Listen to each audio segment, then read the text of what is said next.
नमस्कार। उत्तर प्रदेश कांग्रेस कमेटी के हमारे संगठन निर्माताओं और जुझारू कार्यकर्ताओं, आप सबका संगठन सृजन अभियान की इस महत्वपूर्ण मीटिंग में बहुत स्वागत है।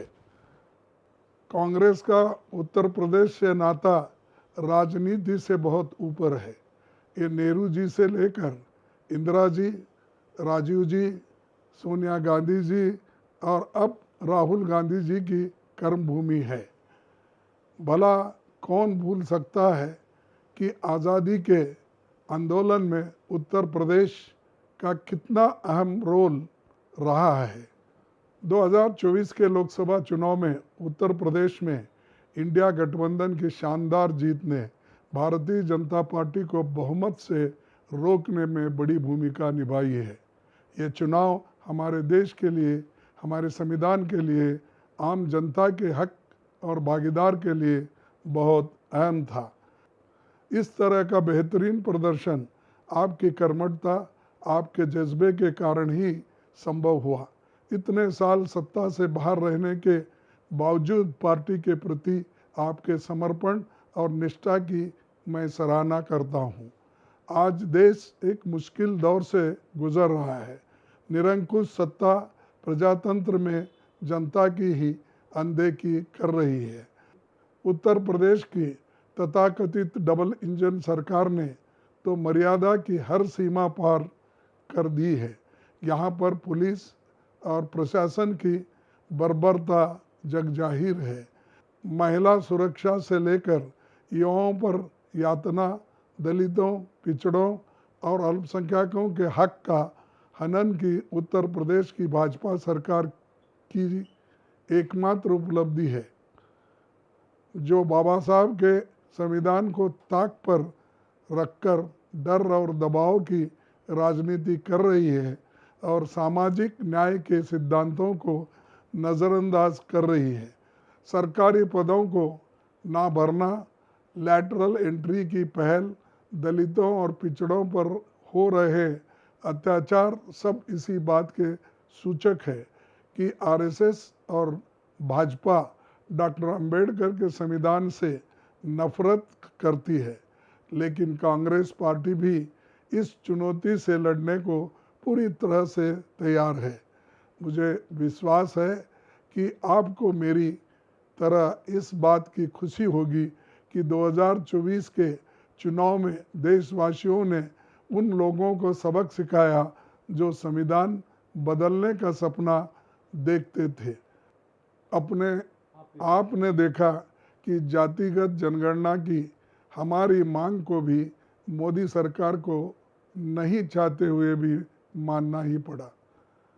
अब अगला पड़ाव आरक्षण की 50% लिमिट को उखाड़ फेंकने का और आर्टिकल 15 सब क्लॉज 5 के तहत निजी संस्थानों में दलितों, पिछड़ों, आदिवासियों, गरीब, सामान्य वर्ग के लोगों को आरक्षण मिले, यही हमारी प्राथमिकता है।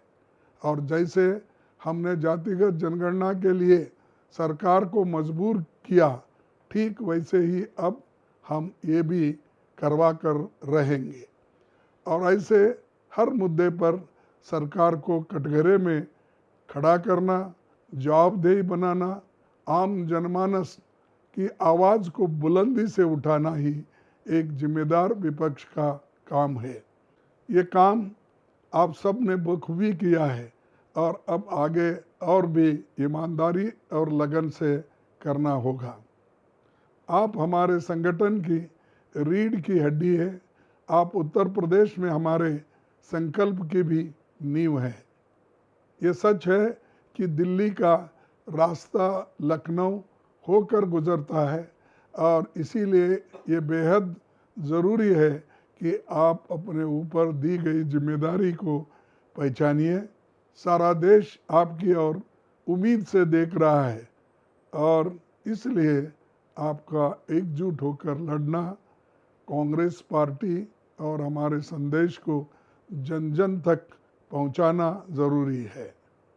आप साथ रहेंगे तो दुनिया की कोई ताकत आपको हरा नहीं सकती। उत्तर प्रदेश का कांग्रेस कमेटी का ये 100 दिनों का अभियान एक साधारण कार्यक्रम नहीं, ये हमारे संगठन को और मजबूत करने, लोगों से सीधा संपर्क स्थापित करने के लिए कांग्रेस का झंडा लहराने के लिए एक बहुत बढ़िया पहल है। ये उत्तर प्रदेश की जनता से सीधे जुड़ने का और धीरे धीरे लुप्त होते लोकतंत्र को फिर से हासिल करके मजबूती वे दोबारा स्थापित करने का एक तरीका है। इस कार्यक्रम के माध्यम से हम गरीब, शोषित और वंचित समाज के लोगों की आवाज़ को पुरजोर तरीके से उठाएंगे। हम उन सब लोगों के साथ खड़े होंगे जिनके साथ भाजपा की सरकार ने अन्याय किया है। ये कार्यक्रम एक बार फिर से कांग्रेस की विचारधारा, गांधी, नेहरू, पटेल और डॉक्टर अंबेडकर के सिद्धांतों को सजीव करने में मदद करेगा।